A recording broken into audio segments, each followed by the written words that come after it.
good afternoon. Welcome along for the fourth time today, isn't it, Dave? Fourth time. Yeah, and the fourth. Yeah, the fourth and the seventh time at Fisher Science World. I'm Professor Hal, Professor of Public Understanding at the University of Brighton, and I've got with me my science homies, Sideshow Dave Campbell, and on the computer, Mike Sansom from Bright Fire Pyrotechnics. We've got some great stuff, haven't we? We certainly have. We kept the best till last, didn't we? Yes. Yeah, absolutely. I mean, the fire officers can do their worst, because what are they going to do about it anyway? Nothing now. Yeah, risk assessment. Haha, we laugh at risk assessments. Anyway, the point. No, we don't really laugh at them. We get really bored of them. The point is that before we start, we have to go through the normal health and safety and diversity stuff. And I've been sort of told, it's been pointed out to us that we're not very diverse. Now, I know these are the times in which we live, and it has not escaped everyone's attention that we are indeed stereotypical chemists. We are white, we are male, he is middle-aged, I am not, I'm young, you can all see that. And worst of all, we wear white coats, and we're really sorry about it. And we've been trying to inject some diversity into our team, but we're a bit nonplussed because we cannot change our ethnicity, can we? Nope. We cannot wind the clock back. Certainly not. And after that rather embarrassing incident at the gender reassignment clinic. Well, that was your idea. Yeah, it was, and it didn't work out, did it? Right, okay. So what we thought we'd do is we'd go for ditching the white coats, if that's all right, and that's our nod to diversity. Yeah. Everyone's very tired today, aren't they? Right. Okay, right. I've got it off eBay, all right? It's very nice. Right, okay, so health, for a minute, we'll just morph out of There's something you don't see every day. A walking battery. Right, okay. Health and safety. This is live science, and we have meticulously risk assessed everything we do, all right? We have put control measures in where there is a hazard, haven't we, Dave? Certainly have, yeah. All right? Yep. But it is live science, and in the unlikely event that a reaction gets out of control, I will let you know, and you will evacuate the area following the green signs right after me, Dave, and Mike, okay? Because it's professors and technicians and entrepreneurs first. Now, we're doing experiments which involve spectacle, which include flames, loud noises, so if I tell you to put your fingers in your ears, put your fingers in your ears. And by the way, that was lycopodium powder, and the only reason that caught fire was because it's got lots and lots of surface area. And we just we learned something. We illustrated the science of kinetics, didn't we? Certainly did, yes. Yeah, and the smell that's currently rolling towards you is the smell of roast Professor Hal, because I always manage to singe my eyebrows when I do that experiment, right? And you mustn't try that at home with icing sugar, or milk powder, or coffee mate. All right? Because we do these experiments so you don't have to, all right? So don't try it at home. No, that's very good. The safety, that's crucial. It's key. Good. I'm glad we got that out of the way now. Well, okay, right, okay. Right, okay, let's move on to our first item and pay attention because I will be asking questions. The first thing they told me in lecturer school was get your name in lights. All right, so we are going to do some experiments involving lights. Now, most experiments, as you just saw, will often give out heat and light because they're two different forms of energy, but some give out light only. Can we have the lights down, ironically enough? Because we've been working on a little something you might find amusing, and it's this one. It's called Chemiluminescence. I was expecting that to be white, actually, but it's blue, like my eyes, as you can see, and like Dave's teeth. Thank you. Okay, and this is an experiment. These are oxalate esters mixed with hydrogen peroxide, and what happens is they are forbidden to give out heat, and they only give out light as their form of energy, and this will last for about 8 hours. This is the science of glow sticks. When you deploy a glow stick, I'm not sure if that's the right word, what you're doing is you're actually breaking a metal file containing hydrogen peroxide and mixing it with the sensitizer and the oxalate ester. Okay, now, I don't expect you to be impressed by two little tubes glowing like that, and you clearly aren't. So what I'm going to show you is something me and Dave's been working on for years and years and years. Now, if there are no gasps of amazement and cries of what a trooper Professor Hal is, Dave will buy you a pint after the show, all right? That's guaranteed, isn't it, Dave? Yes. Right, because this is our special... Yeah. Oh, no, will not be guaranteed. Now, this is our special formulation, so take a look. 3, 2, 1... Oh, your wallet is safe, Dave. Yes, because this is the ultra version of it. Now, these two here will last for about 8 hours and give out a little bit of energy, a little dribble of energy. This will last 5 minutes and give you lots of energy. But in both cases, the energy output is indeed the same. Isn't that great? Chemiluminescence. we're going to sort of take a nod at states of matter and walk over here and do some work with gases, all right? Because there's a nice, interesting experiment we can do with gases here called the methane. You're getting excited there, Dave? Yes, The Methane Mamba. Now, what Dave's doing, he's pumping methane gas through soap, and what's happening is it run out? No. All right. And what's happening is because methane is lighter than air, it's rising into a column. So, methane gas through air. Oh, Dave. Control yourself, all right? Get it out of your system. In fact, oh, I didn't mean it, get it out of your system. Right, I hope it's all out of your system now. Anyway, Dave. Have you got it out of your I'm done. Have you got it out of your system? So. Or are you moving on to solids next? Right, anyway, Dave, that is indeed a fine mamba. You can see that the methane is supporting the column of foam. And indeed, I think Dave, like all good mamba owners, is going to take his mamba for a walk. Keep your eye on the mamba. Don't look up too much, you've got a safety officer right behind you. He's making notes. He's got a clipboard. No, not the clipboard. Right, okay, so that was the Methane Mamba and the traditional thunderous applause. So, there we go. We've seen a gas that's lighter than air, we've seen a powder that catches fire all by itself, and we've seen some chemicals that glow in the dark, all right? And all towards the end of Fisher's Science World. Okay, now, this next experiment, I have to say, you know, it's been a long day, but this next experiment, I regard it a bit like I would regard a dog, you know. I wouldn't leave it with my child, if you get what I mean. I don't quite trust it to do what it should be done. And we're going to make life hard for ourselves, aren't we, Dave? We certainly are. Yeah. To bring you the very best in science and technology, we're going to make it hard for ourselves by doing things the hard way. And to do things the hard way, I need to introduce you to what's in here. We have taken the very air around us.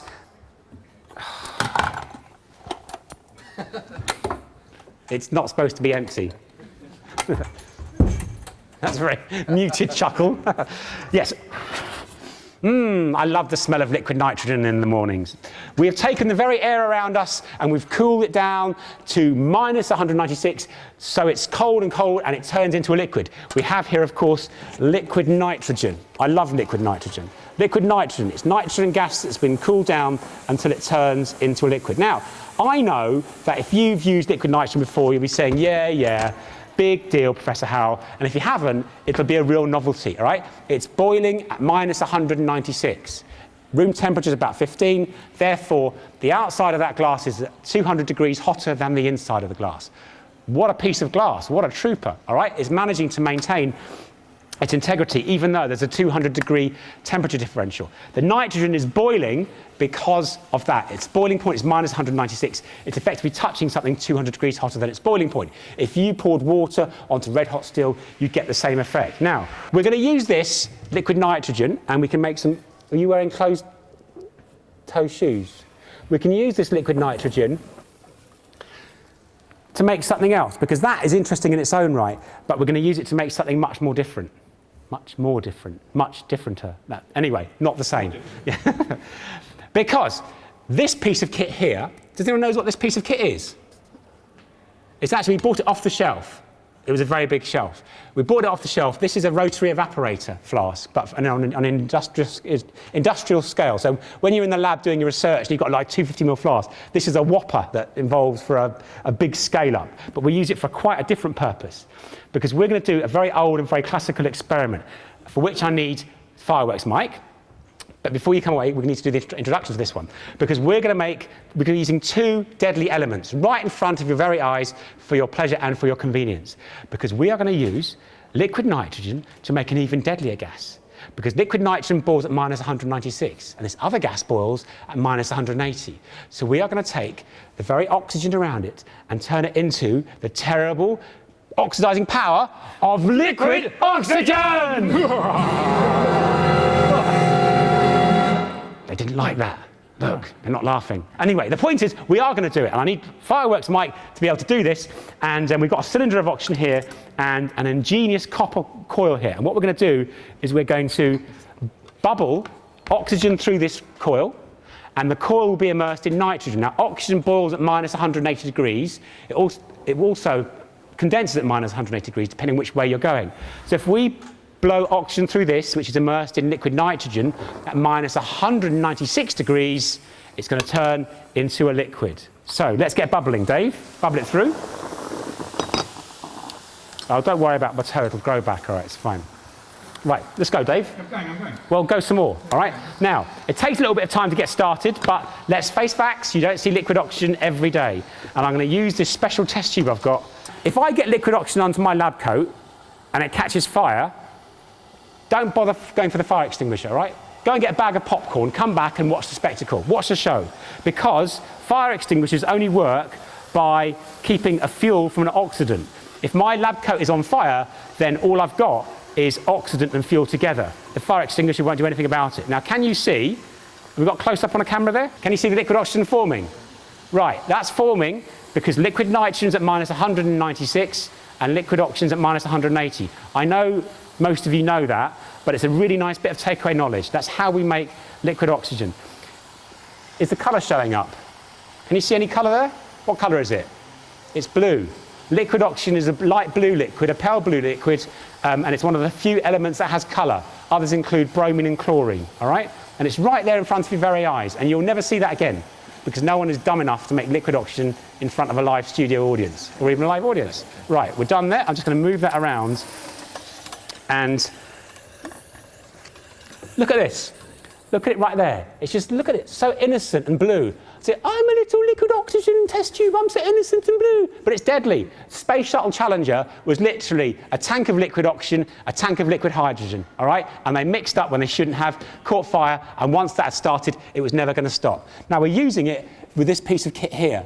And I'm going to take as long as I need to get this experiment started, because we're going to burn a certain element in this piece of kit in pure oxygen. And I know we could have just used a cylinder to pump oxygen in there, but I thought it'd be a nice thing to show liquid oxygen, because that's a nice piece of takeaway knowledge. But I'm going to really give this a good shake, because the only thing worse than burning this particular element in gaseous oxygen is burning it in liquid oxygen. I would pay good money to see that, as long as I wasn't doing it, all right? Now, that's going to boil away, because effectively, this piece of kit is 200 degrees above its boiling point. That boils at minus 180. This is at room temperature, and I can feel the oxygen coming out of the hole there, and you can see it bubbling through there, because gases occupy much more space than liquids, all right? And while that carries on, I'm going to put some gloves on, because I have got a survival instinct, and it's just clicked in, because let me tell you about the next element. There is nothing nice I can say about the element we're going to use. Not a single nice thing, all right? The nicest thing I can think of is that it's in Coca-Cola, all right? It's in Coca-Cola in a modified form, isn't it? Yeah, it is, all right? Because we're talking about something which has 3 allotropes, black, red, and white. It's the devil's element. It is. It's used to kill and hurt people and make insecticides and all the rest of it in chemical weapons. But ironically, it also exists in ATP. Did you know that, Dave? No. Yes, you did. You're a pharmacology person. Aren't you? Pharmacy, ATP. Oh, yeah. Isn't ATP that stuff in your cells? Adenine Yeah, triphosphate. Phosphate. Phosphate, yeah, there you go, phosphate, all right, phosphate, yeah. Because I'm talking about the terrible phosphorus power of white phosphorus.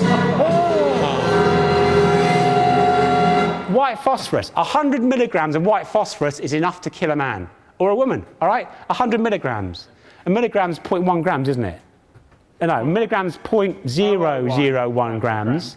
So 100 is 0.1 grams, isn't it? Isn't it? Hang on. Charlie, is it 100 milligrams is 0.1 grams, isn't it?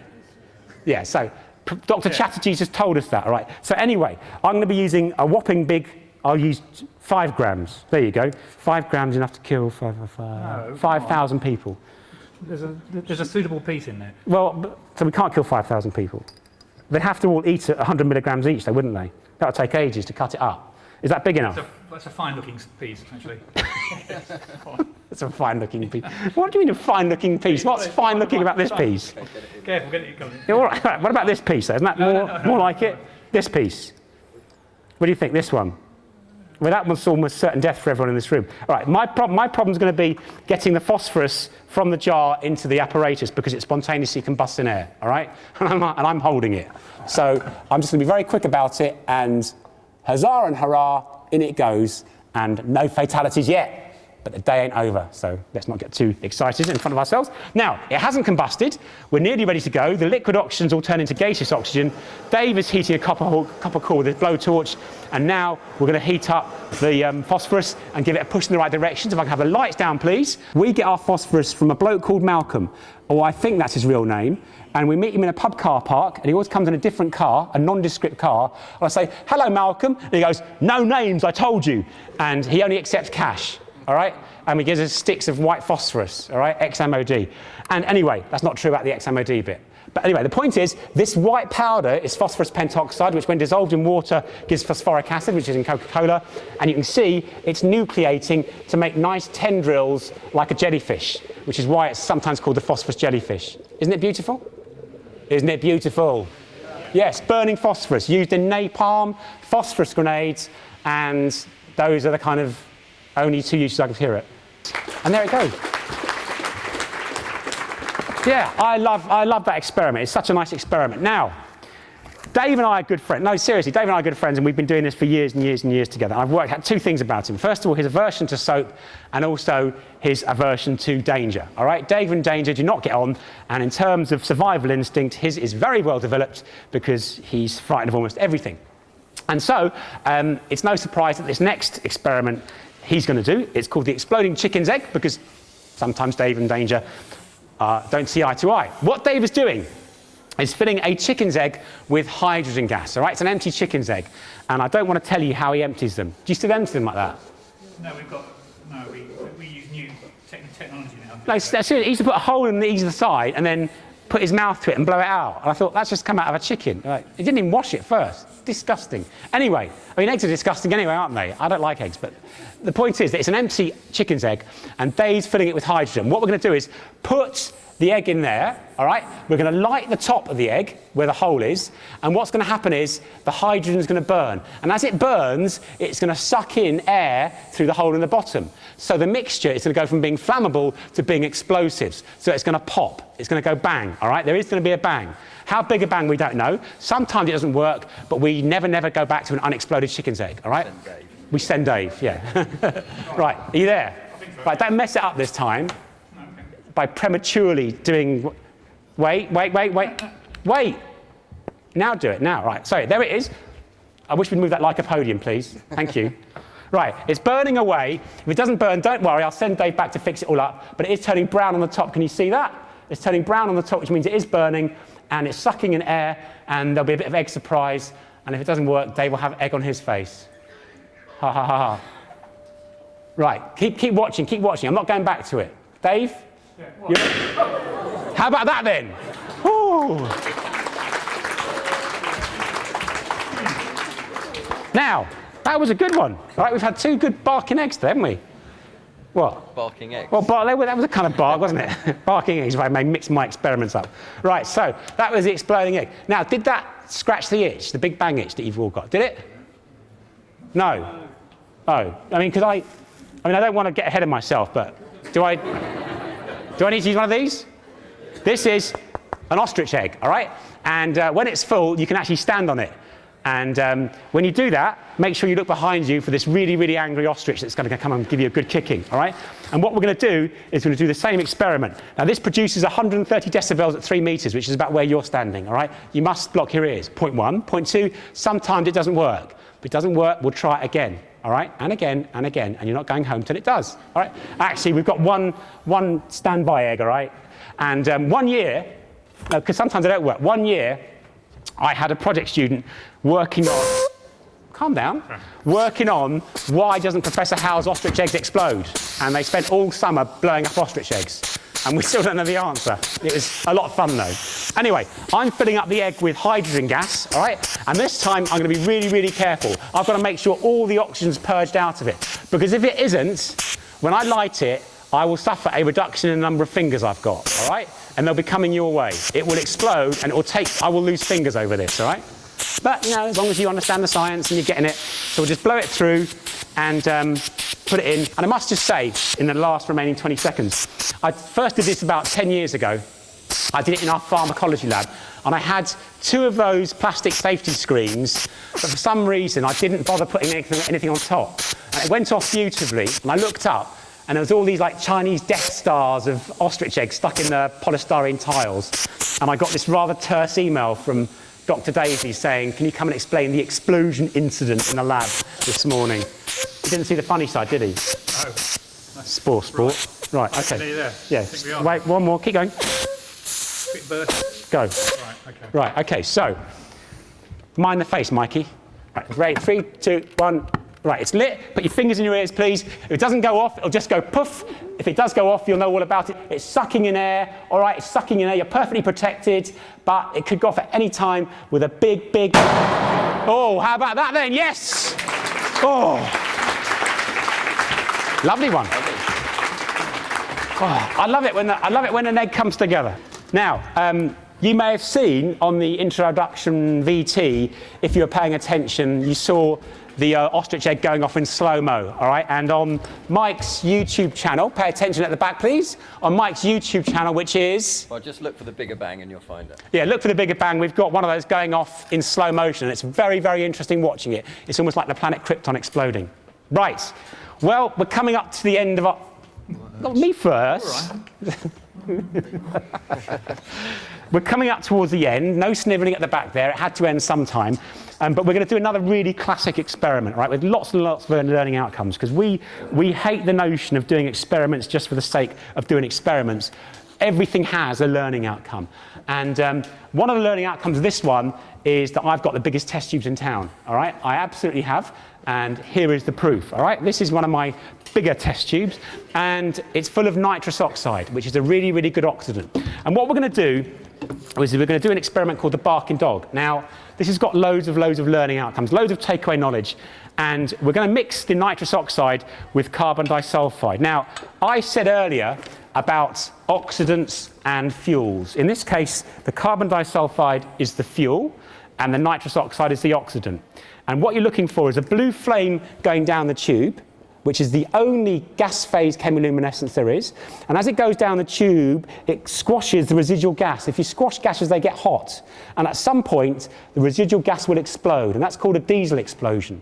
That's how diesel engines worked. You squirt fuel, hot fuel, onto hot air, which has been squashed, and it spontaneously combusts. They don't need to use spark plugs, which I think is, again, a very nice learning outcome. So if I could ask our Lightmeister to turn the lights down, please. All right. It might make a little bit of a yap, all right? So 3, 2, 1. Right, that was a bit of a yap. Let's have the lights back on, please. And you'll notice a pleasing coating of sulfur. And you may also have noticed a faint smell of doggy dollops coming towards you. On this single occasion, that is not Dave, that is the carbon disulfide, which, like all sulfur compounds, smells like doggy dollops. I suspect that as a grand finale, that may have been a finale, but it wasn't grand. So I'll just trouble you to wait a few more seconds because I think we should show them the big one. Well, I think we should. I mean, you're waiting for it, aren't you? You're like diners who've not yet had their dessert. You want that extra little bit. So we've got this bigger one. And let's see if we can get this to act up a little bit. Actually, I say, Dave, did you do this one, Alan? Yeah, Alan Dilly at the back there. He's one of the quiet sentinels of the Bigger Bang Show because he helps us, but he never gets mentioned. So, Alan, mate, this one's for you, all right? We're really grateful. He's a trooper. He always does it, never moans, never asks for any money. No, never asks for any money. Right, not even a coffee in the ref. Right, okay, so there we go. So let's slide that in. Now, because it's an explosion, and it is an explosion, once it explodes at the bottom of the tube, it tries to get out the top, and it has to push the whole atmosphere back, which is why we have these safety screens, because if it doesn't happen quick enough, the tube ruptures, all right? And it's happened to me once, I think. Fingers in your ears if you're that way inclined. Lights down. 3, 2, 1. Whoa.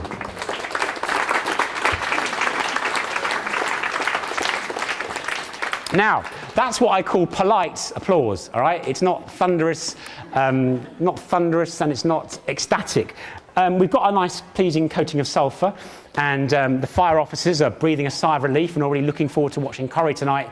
But chaps, there's one more to go, because I think we cannot leave this audience with their appetite for science unsated, can we, Dave? Well, we're not going to... Yes, we are. Really? The non-risk assessed experimental, prototype barking dog, never been tried before, ever, apart from all the other times we've done it, in all the other shows we've done it.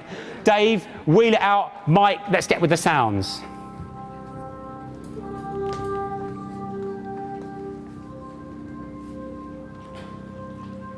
Hang on. Careful.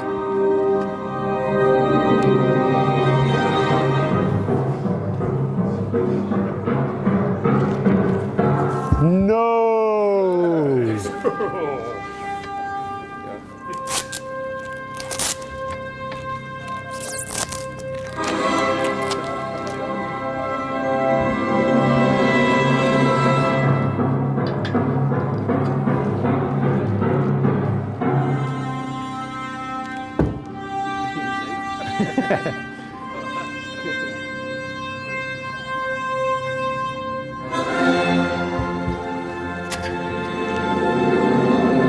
Lights down, please. Lights down, please.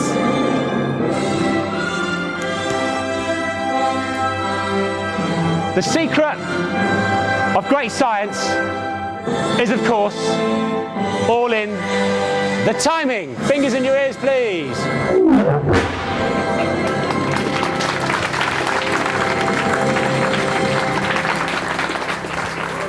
If you like the show, my name's Professor Hal Sosabowski. If you didn't like it, his name's Dave Campbell. If you've been injured or fatally wounded, his name is Mike Sansom. Thanks very much. This has been Fisher Science World. Thank you.